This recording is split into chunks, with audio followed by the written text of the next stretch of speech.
안녕하세요. 복잡한 정치 현안을 시원하게 풀어드리는 정치펀치 배소빈입니다. 네, 오늘은 배성규 위원님께서 불참하신 관계로 혼자 진행을 하도록 하겠습니다. 국민의힘 혁신위원장에 인요한 연세대 의대 교수가 임명이 됐습니다.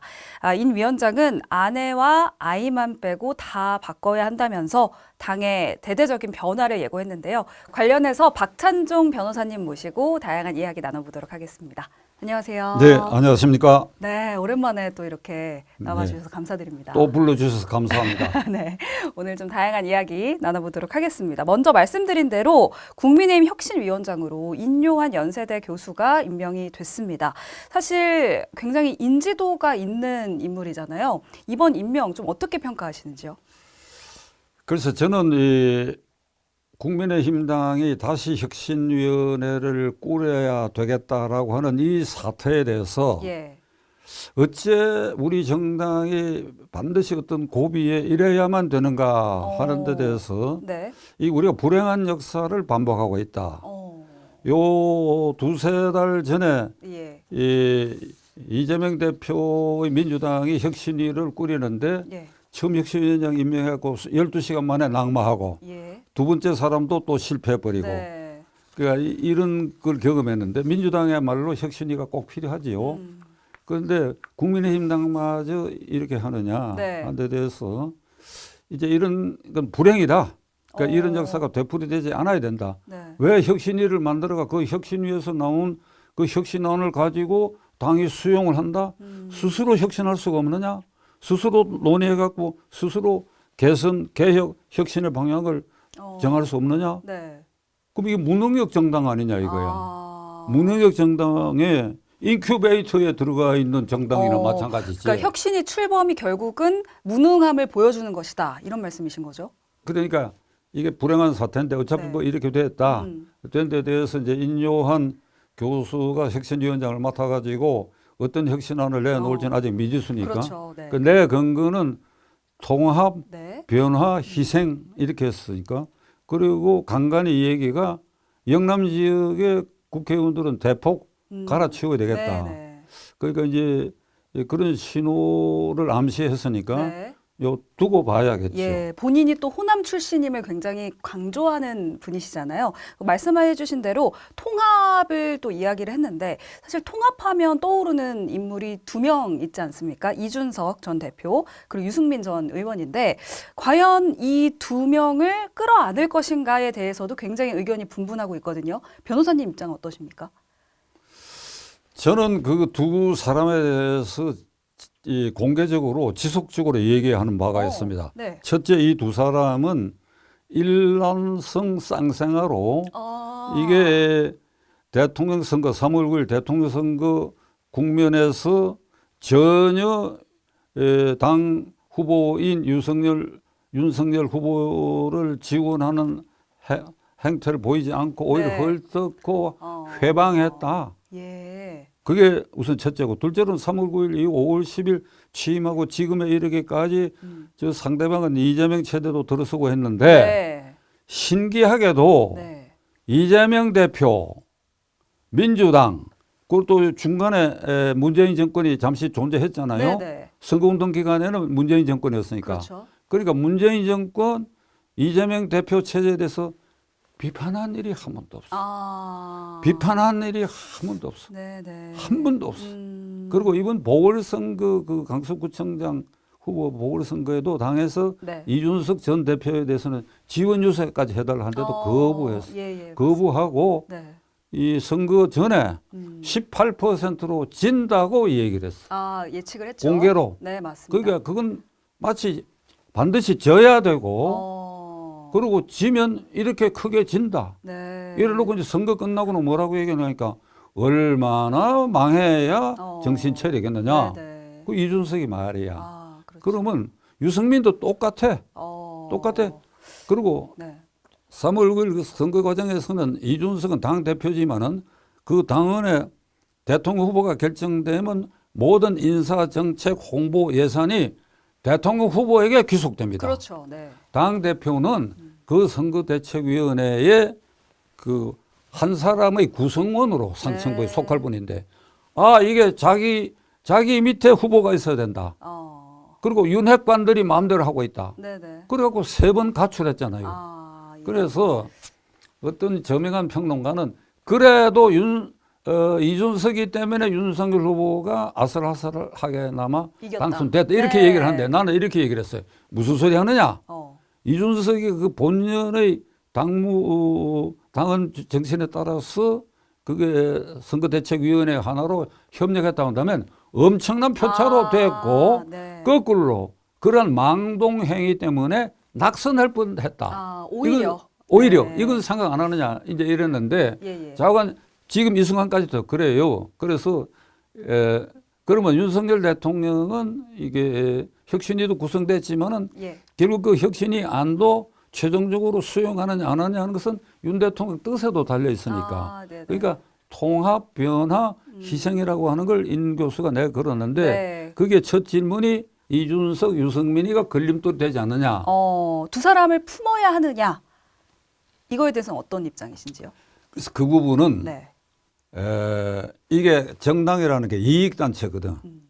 그러니까 부모와 자식 간의 혈연단체가 아니니까 이익단체니까 모든 구성원이 기본적으로 자기 처지, 자기 기득권, 자기 이익을 추구한다. 네. 그러니까 미운 놈은 속으로도 미워하게 되는 것이고 부모와 자식 간에는 미워했다가도 풀리고 하는데 이 이익단체는 그러니까 이 두 사람은 윤 대통령 입장에서 보면 이게 장애물이고 앵물이야. 앵물. 그런데 이제 또 일부 유력한 평론가는 이런 말을 하는데 그건 내가 동의를 하는 게 그래 아무리 유승민과 이준석이가 그런 짓을 했다 하더라도 그를 내치는 방법이 거칠게 하면 젊은 유권자들이 볼 때에 그 거칠게 다루는 그것에 불만을 가질 수가 있다.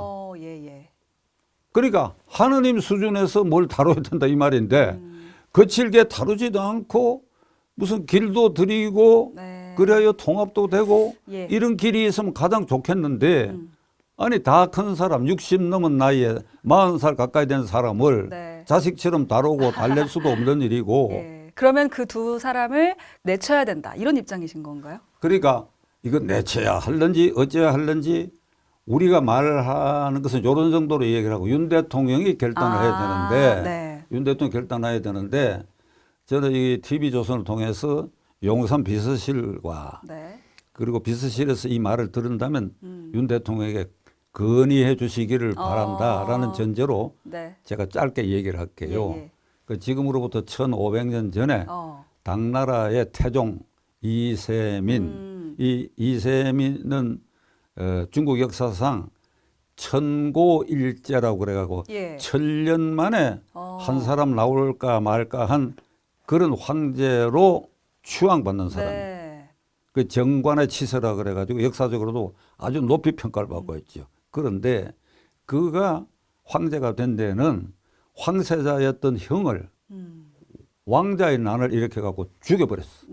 친형 황태자를 죽이고 아버지를 협박해서 자기가 태종에 등극했는데 그때 이 형제끼리 싸움이 붙었을 때 황태자 입장에서 이세민을 죽이려고 공격했던 그 측근 중에 위징이라는 사람이 있었어. 위징 역사적으로. 그러니까 위징은 황태자 편이야. 위징은 이세민을 죽여야 자기가 살아. 그래야 황세자가 이 황제가 되니까. 그럼 죽여야 한다. 그러니까 서로 죽여야 할 처지지. 그런데 이 이세민이 이제 황제를 등극하는 순간에 위징이 워낙 학식도 풍부하고 경륜도 많으니까 이 죽이기엔 아깝다 생각 불렀어. 너 나한테 복종하고 잘못을 인정하고 이러면 내 신하가 될 수 있겠느냐 이랬더니 위징이 뭐라고 얘기하니까 내가 하는 말을 들어준다면 내가 당신의 그때까지는 복종 안 해서 당신의 신하가 되겠다 하니까 이게 이세민이 좋다. 이래갖고 위증을 품었어.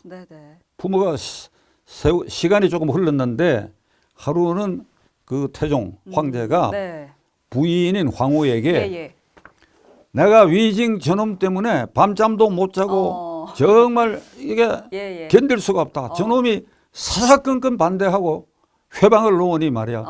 이제는 할 수 없다. 저놈을 죽여야 되겠다. 예. 그러니까 변호사님 말씀은 결국은 내쳐야 된다. 이런 의미로 제가 좀 받아들여도 될까요? 내가 견디다 못해 품었지만은 죽여야 되겠다. 네네. 그러니까 그 황후가 예.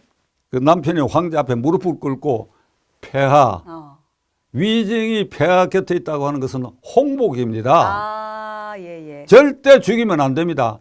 그런 대로 끌어안고 얘기를 들으세요.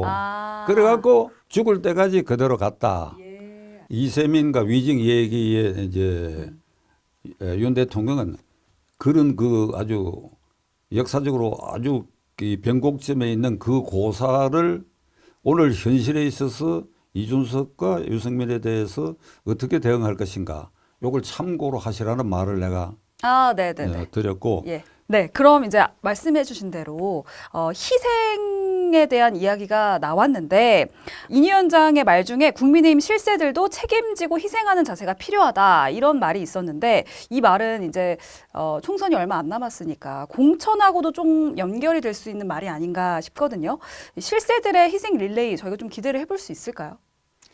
인요한 교수가 이제 싹 그러니까 실세들도 다 물갈이하고 예. 거기다가 영남 지역, 낙동강 하류 지역은 바꿔야 된다 이렇게 얘기했잖아요. 지금 그 국민의힘당의 압도적 주력은 TK, PK입니다. 네, 그렇죠. 경상북도, 대구, 부산시, 울산, 경상남도. 네. 이 지역 출신들 중에 이른바 윤핵관도 있고 그렇죠. 그렇죠. 실세들도 그 안에 대부분 포함되어 있잖아요. 네. 그 저보고 얘기를 한다 그러면 네. 다 바꿔야 돼. 다 바꿔야 돼. 싹 다 바꿔야 된다. 다 바꿔야 돼. 어. 그래서 이 말에는 뭐 한두 사람, 두세 사람은 뭐 좀 외람된 얘기면 살려놔도 될지 모르겠으나 원칙으로 다 바꿔야 돼. 이유는 예. 싸우질 안 했어. 네. 3월 9일 대통령 선거 국면에서 최선을 다한 흔적이 전혀 없고 내가 국회의원만 되면 되지 뭐 윤석열이가 되든 말든 무슨 상관이냐 이런 자세를 취한 사람이 대부분이고 특히 이재명 대표가 들어선 이후에 민주당이 국회를 장악해가지고 온갖 분탕질을 하는데도 네. 이 영남 출신 실세들이 싸우질 않았어. 싸우질 않고 지금 다시 공천을 달라? 네. 말이 안 되지. 말이 안 돼. 예. 근데 일각에서는 김기현 대표 체제를 전체를 바꿔야 된다. 그것만이 혁신이다. 결국 혁신위가 출범을 하더라도 김기현 대표가 물러나지 않는 것은 혁신에 가능하지 않다. 이런 이야기도 좀 나오고 있는데 이에 대해서는 어떤 생각이신지요? 글쎄 나는 인 교수의 혁신위가 예. 지금 배앵커가 말한 그것까지 김기현 현 체제까지도 완전히 망가뜨리고 무시해버리고 완전히 물갈이 수준의 혁신안을 내놓으면 그 김기현 체제가 없애버리는 건 마찬가지요. 마찬가지죠. 지난번 그 강서구청장 선거에 패배한 이후에 예. 김기현 체제 자체를 바꿨어야 돼. 그렇잖아요. 임명직 당직자만 물러서게 했다고. 네네. 그리고 패배 책임이 국민의힘당 몫에 패배 책임이 있다 그런다면 임명직 당직자가 잘못해서 그랬나? 네. 선출직인 대표, 그다음에 원내 총무 이 사람들은 그대로 자리에 앉고 임명직인 사람들만 바꿨단 말이야. 그러니까 네. 그게 말이 안 되는 거예요. 네. 그러니까 이번 이 혁신위 안에서 대폭 물갈이 한다 그러면 김기현 대표 자신도 포함돼야 되는 거예요. 그렇군요. 그렇게 그렇게 나는 네. 인요한 교수에게 주문하고 싶어요. 알겠습니다. 그리고 이제 총선이 다가오면서 연일 이슈가 되고 있는 이야기 중 하나가 한동훈 장관의 종로 출마설입니다. 계속해서 이야기들이 나오고 있는데 변호사님께서는 비례대표 뒷번호로 가야 한다. 이렇게 계속 주장을 하고 계시잖아요. 어떤 이야기인지 좀 짚어주시죠. 한동훈 법무장관이 이번 선거에 나서야 하느냐 마느냐. 네. 그럼 나선다고 한다면 어떤 포지션으로 나서야 하느냐. 네. 이제 그런 문제가 있죠. 있는데 첫째로 내 개인 의견은 나서냐 마느냐 그건 본인의 의사가 중요하지요. 네. 본인이 안 나서겠다고 하는데 등 떠밀 수가 있습니까? 근데 나는 이번에 나서야 된다.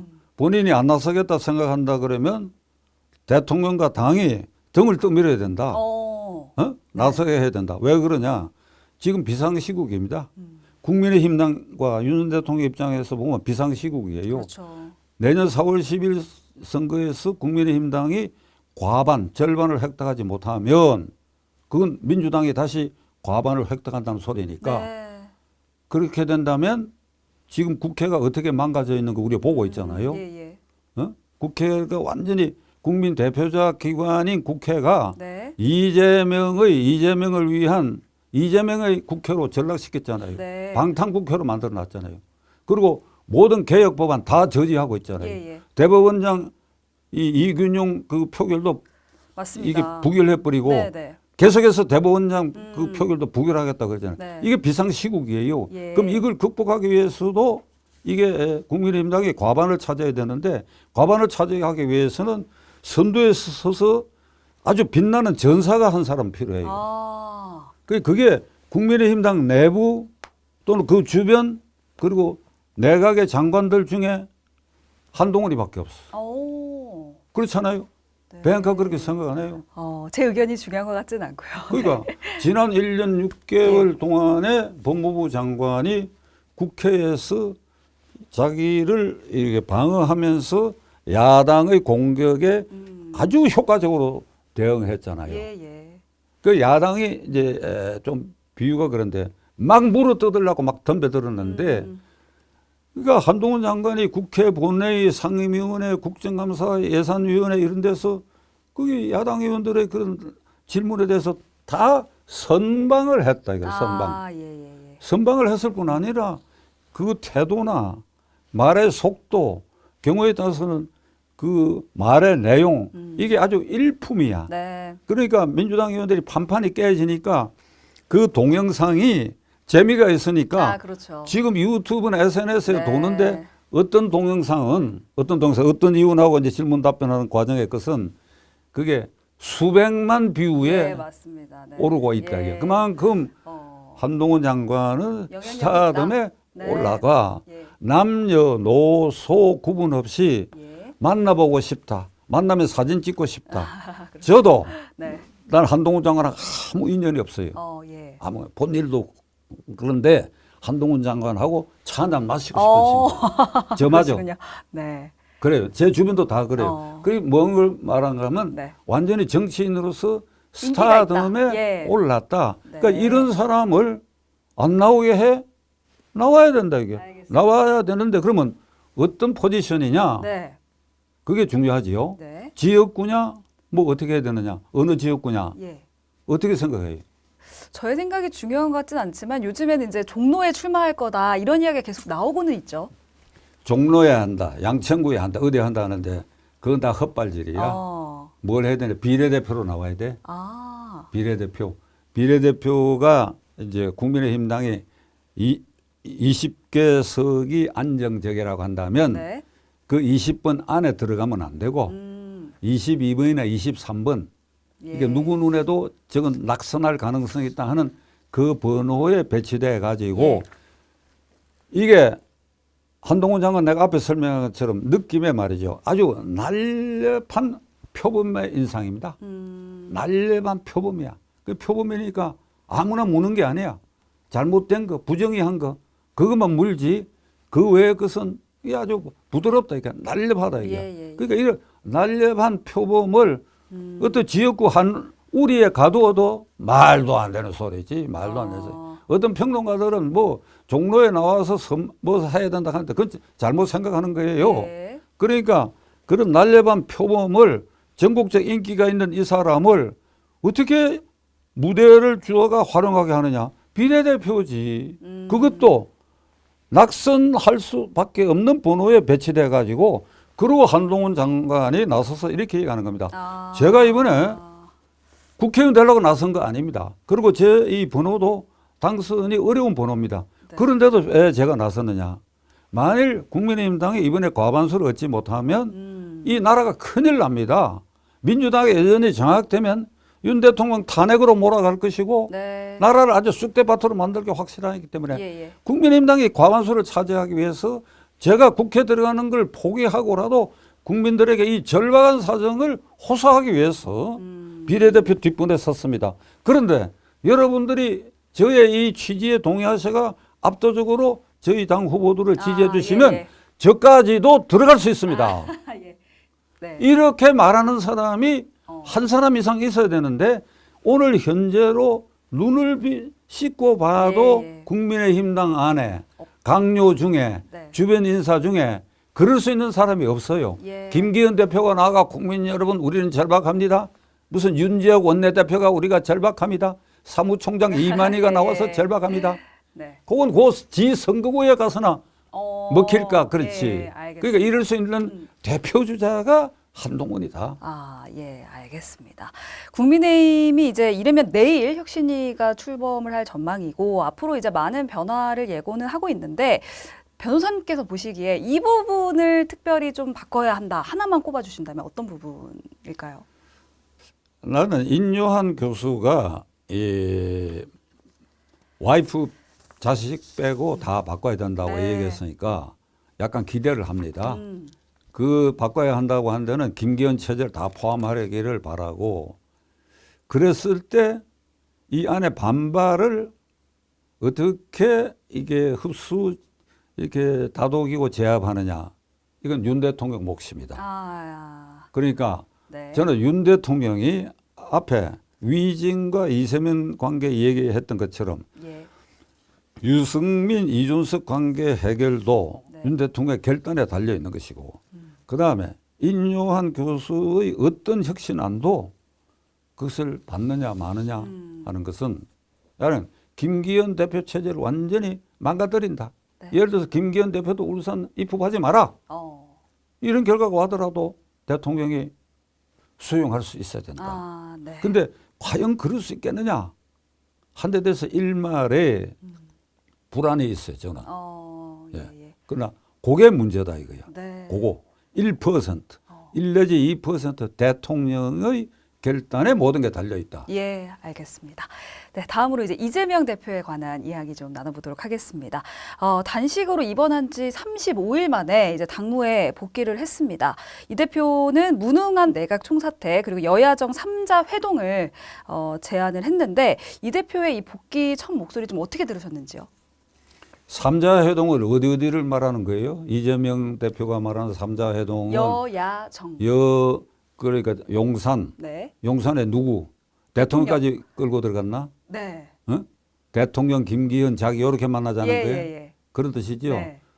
건방진 소리야.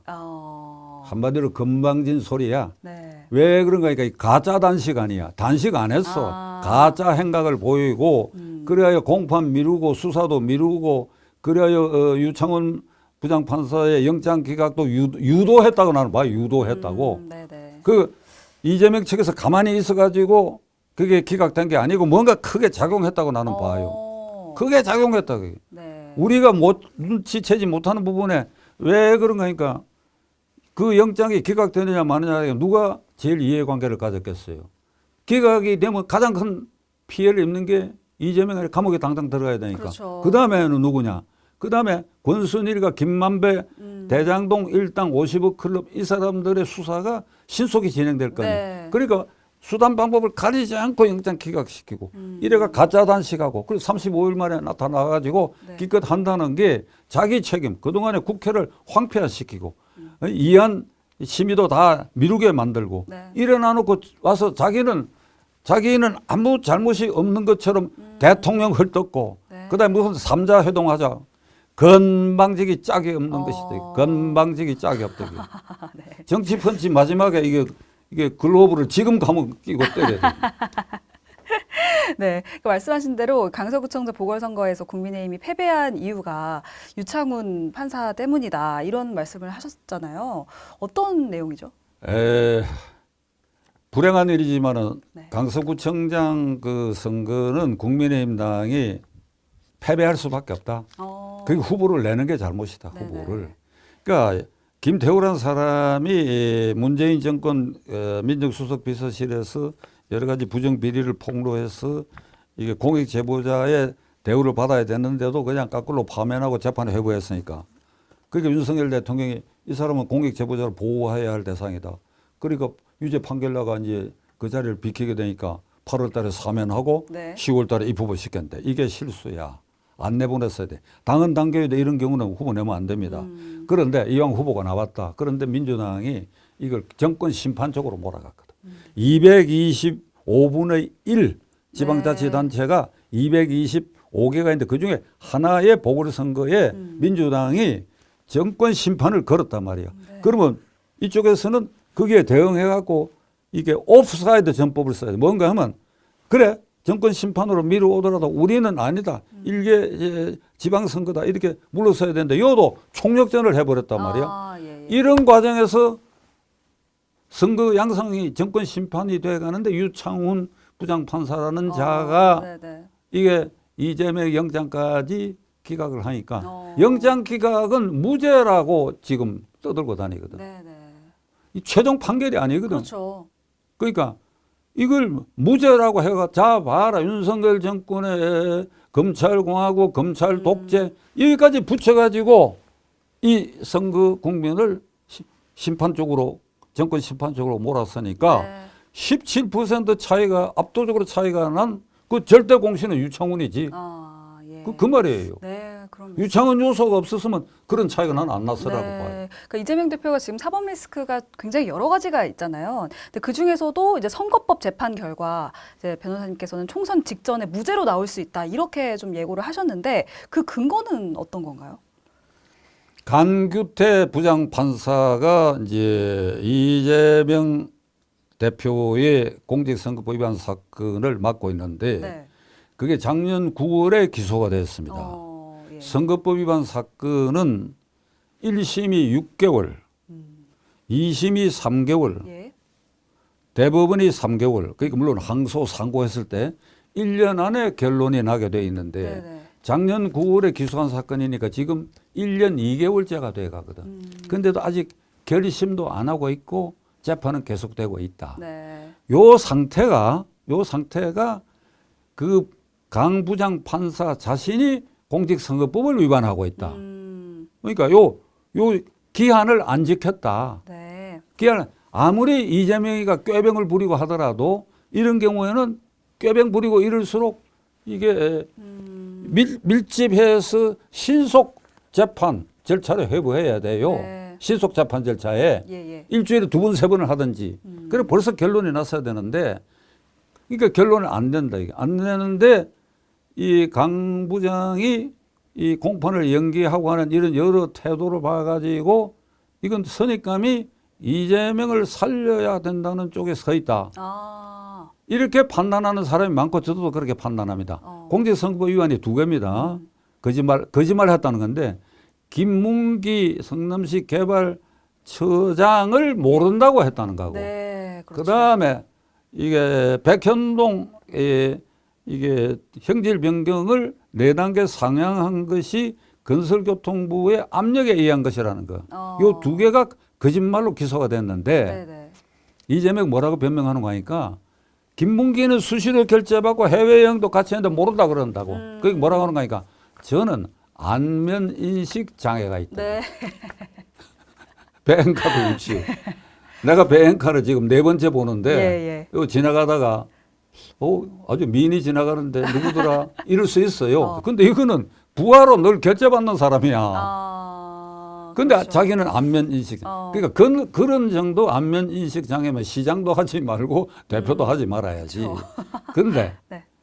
그 부분하고 이게 백현동 압력이 건설교통보다 하는 것에 대해서 나는 강 부장이 무죄 판결할 가능성이 높다는 게 이재명 편에 난 이미 기울어져 있다고 봅니다. 왜 기울어져 있는가 자세한 내 말씀을 못 드리겠는데 공개적으로는 그럼 무죄 판결이라는 걸 이렇게 쓰면 됩니다. 모른다고 하는데 안면인식 장애가 있다라고 하는 피고인의 말을 믿을 수도 있다. 그럴 수도 있다. 네. 그럴 수도 있다 하면 무죄입니다. 그다음에 백현동 그것도 건설교통부에 외압이 있었다고 하는 건 건설교통부의 공문에 이건 시장 정결이다. 이렇게 말한 것이 외압으로 느꼈다고 하니 그럴 수도 있겠다. 그러니까 이게 말이죠. 네. 판사들이 무죄냐 유죄냐 할 때 딱 선입감을 가지고 이거 내가 처음부터 무죄해야 되겠다. 처음에 유죄해야 되겠다. 이러면 그대로 그렇게 적당히 씁니다. 이번에 영장 기각한 유창훈 부장도 마찬가지야.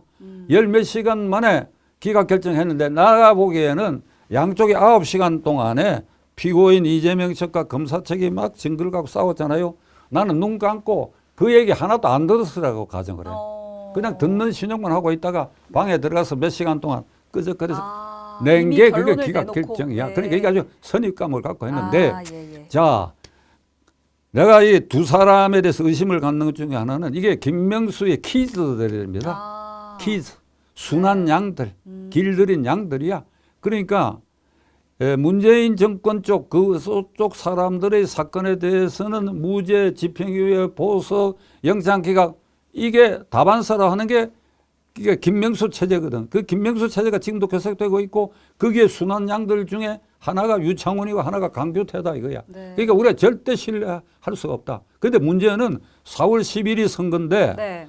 이게 이제 오늘 이런 방송에서도 제가 왜 이렇게 늦추느냐 이런 소리를 듣고 예를 들어서 내년 2월 달에 법관 정기 인사가 있어요.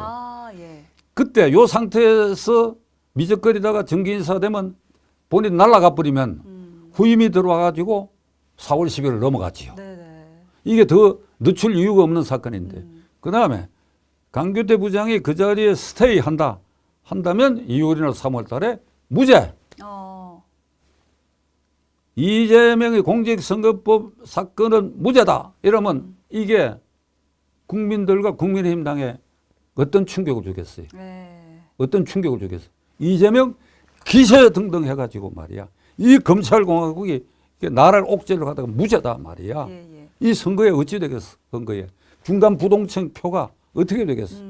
중간 부동층 표가 야 이게 판사도 이상하다. 그렇다고 우리가 이재명 찍을 수는 없다. 그렇다고 국민의힘당도 그렇다. 그럼 대량 기권해버리거나 네. 그 다음에는 역시 그렇지. 이재명을 너무 옥죄다가 저런 꼴이 났구나. 네네. 그럼 이재명 편들게 되지요. 그러니까 내년 국회 선거는 말이죠. 아주 미세한 차이로 과반이 되느냐 안 되느냐가 결정될 겁니다. 여기에 강규태 부장판사가 네. 유창훈에 이어서 두 번째 공신이 될 가능성이 있다. 그러면 검찰과 윤 정권은 대비책이 있느냐? 뭐가 대비책이 될 것 같아요? 변호사님 생각은 어떠신지요? 만일 강규태 부장판사가 지금은 의심스러운 행동을 계속했으니까 그렇죠? 6개월 만에 끝내야 될 거 1년 지금 2개월 끌고 네. 있고 그가 김명수 키즈고 그다음에 뭐 사유가 뭐 부적절한 걸 가지고 자꾸 연기하고 그랬거든. 근데 이 사람이 2월 달에도 그대로 자리에 남고 3월 달이나 선거 직전에 무죄 판결할 가능성이 있다 그러면 검사가 기피 신청할 수밖에 없어. 검사가 네. 기피 신청하면 재판이 중단되지요. 그러면 그 기피에 관한 이게 또 재판이 진행되니까 4월 달을 넘길 수가 있어. 그러니까 4월 전에 예. 무죄 판결이 난다고 하는 것은 검찰로서는 절대 용납해서는 안 되는 겁니다. 네. 그게 유죄가 되면 명백한데 지금 유죄가 될 것이다라고 볼 만한 정황이 없어. 그래서 제가 걱정하는 겁니다. 네. 그럼 내년 총선 어떻게 될 거라고 예측하시는지요? 지금 내년 총선에 국민의힘당이 과반수 네. 300석 중에 151석 이상이 안 되면 앞에 모두에 말씀드린 것처럼 큰일 나지. 그 말은 민주당이 과반 이상을 확보한다는 뜻 아니에요. 네네. 그렇죠? 민주당이 현재도 과반을 넘지요. 그렇죠. 168석이니까. 네. 절반이 넘잖아요. 그 의석을 가지고는 헌법 개정안은 3분의 2 이상이니까 안 되고 네. 대통령 탄핵도 3분의 2 이상이니까 안 되지요. 네. 그러나 국무위원 탄핵은 절반과 얼마든지 가능하지요. 예. 그렇게 행정안전부 장관 지난번에 탄핵했고 터무니없이 검사도 하나 탄핵해버렸잖아요. 그러니까 이걸 막고 1년의 개혁 작업을 해나가기 위해서는 거꾸로 국민의힘당이 과반을 차지하지 않으면 안 된다. 네. 이게 절체절명이다. 네. 절체절명이라는 뭔가 하면 목숨을 걸고 내가 죽을지도 모른다 하는 그 순간에 와 있다는 뜻이야. 네. 국민의힘당이 사느냐 죽느냐, 윤 정권이 사느냐 죽느냐, 그게 걸려 있다 이거야. 네. 알겠습니다. 탄핵 이야기를 하셨는데 지금 민주당 원외 강성 인사들 중에 윤 대통령의 탄핵을 주장하는 분들이 있습니다. 추미애 전 법무부 장관, 전현희 국민권익위원장이 이제 윤 대통령 퇴진 집회에 참석을 했다고 하는데 지금 뭔가 윤 대통령이 탄핵을 이야기할 만한 어떤 법률 위반 사항이라든지 이런 일들은 전혀 없지 않았습니까? 추미애 전 법무장관 같은 강경파, 특히 추미애 전 장관이 지난주에 여기 서울시청 여기 나타나가지고 윤 대통령을 탄핵해야 되는데 민주당 의원들도 거기에 참가하라. 네네. 촛불시에 이랬잖아요. 예. 지금 배행카 말대로 네. 배행카도 의심스러우니까 저한테 질문했는데 뭐가 탄핵 사유인지 나는 모르겠어. 네. 내가 법률가 입장에서는. 대통령을 탄핵하려고 그러면 헌법과 법률에 위반되는 행위가 있어야 되는데 그렇죠. 윤 대통령 뭐가 있는지 모르겠어. 네. 이재명이라는 사람은 이번에 단식 끝내고 나가고 무능하다고 그랬거든. 그 무능한 게 탄핵 사유가 될 수는 없지. 네. 그런데 문제는 이게 좌파 강경파들이 말이죠. 작년 5월 10일 윤 대통령이 취임한 직후부터 탄핵을 하고 있는 게 지금 좌파야. 예. 그 중에 이제 뭐 민노총 이런 데는 말할 것도 없고 정의구현 사대단 천주교. 저도 천주교 영세받은 사람입니다. 근데 네. 11년째 교회 거의 안 나가는데 예. 정의구현 사대단의 신부들이 작년 9월 말에 전주에 있는 전주교구 주교자 성당에서 시국 미사를 드리면서 윤석열 탄핵이야. 네. 그 다음에 금년 봄에 들어와갖고 다시 그런 시국 미사를 하는데 그 중에 어떤 신부가 윤 대통령이 그때 해외 순방 중에 있었는데 귀국길에 비행기 떨어져라고 얘기했어. 저는 영세받은 신자로서 네. 용납할 수 없는 일이야. 예. 천주교 신부라고 하는 것은 예수의 사도고 신품을 받은 사람들인데 이게 어떻게 미사 중에 그런 말을 할 수 있냐. 예. 그러니까 이게 지금 민주당의 현역 의원 가운데 대놓고는 얘기 안 하지만은 탄핵의 길로 갈 수 있다 이 정도는 얘기를 하는데 이제 추미애 전 법무장관은 여기 시청 앞에서 지난 토요일 날 부러지게 얘기했거든. 그런데 누가 이렇게 얘기를 했어요.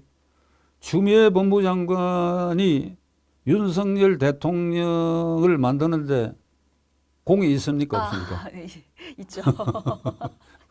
내가 그 선거 직후에 공개적으로 네. 윤석열 대통령이 0.73%를 예. 이기는데 1등 공신은 추미애라고 얘기를 했어. 네. 기억하지요? 법무장관 때 검찰총장을 옥죄해가지고 징계한다, 업무 정지한다 맞습니다. 막 이러고 네. 국회에서 아주 환한 표정으로 내 명을 거역을 안 했으면 다 좋아질 일인데 손가락 갖고 이게 조선조 임금이 신하 역적을 획책한 신하에게나 하는 소리지. 내 명을 거역하지 않았으면 다 좋아져. 그 명을 거역 안 했으면 다 좋아졌지. 네. 그러니까 명을 거역했으니까 결국 대통령 됐던 거야. 그럼 그 명이라는 게 허황되고 가짜 명이거든. 그렇잖아요. 왜 멀쩡한 검찰총장을 징계해부하고 업무정지하냐. 그러니까 이번에 쭉 아까 이제 천주교 신부 얘기도 하고 좌파들이 탄핵 얘기도 했지만은 네. 지난 토요일 날로 추미애 전 법무장관이 윤석열 대통령 탄핵한다고 함으로써 내년 4월 10일 선거는 윤석열 대통령의 국민의당이 압승하지 않겠느냐. 그렇게 예상하시는 거군요. 추미애 장관이 그렇게 응원을 해주니까. 오히려 네. 터무니없는 걸로 응원해주고 네. 또 추미애 장관은 그런 이 징크스적 그 체험자거든. 네. 그 뭐 말을 하면 민주당에 불리하고 반대쪽에 이익을 주는 말만 계속 해왔으니까 이번에도 또 이게 네. 민주당을 위하는 것처럼 했지만 실제로 그게 아니고 이쪽이 됐다. 탄핵을 이야기할수록 그러니까, 국민의힘에게는 득이 된다. 내년에 국민의힘에 과반이 넘게 되면 그 공신의 일부 몇 사람 중에 추미애 장관들. 네, 알겠습니다. 오늘은 박찬종 변호사님과 다양한 이야기 나눠봤는데요. 끝으로 글로브를 끼시고 펀치를 시원하게 한번 내려주시기 바랍니다. 김기현 대표를 비롯한 국민의당 지도부, 당신들 뭐하는 사람들이야? 외부 인사를 끌어들여서 혁신을 해야 혁신이 되는 거야? 정신들 차려. 당신들은 다 물러가야 돼. 이재명 35일 만에 가짜 단식으로 몸을 추스렸다고 이 가짜 행위 그만둬라. 이 국회를 이재명 당신이 말이야 방탄국회로 사법 질서도 무너뜨리고 국회 질서도 무너뜨리고 있지 않냐. 하늘의 벌이 무섭지 않느냐 이재명. 네, 오늘 정치펀치는 여기까지고요. 다음 이 시간에 배성규 위원님과 함께 찾아오도록 하겠습니다. 고맙습니다.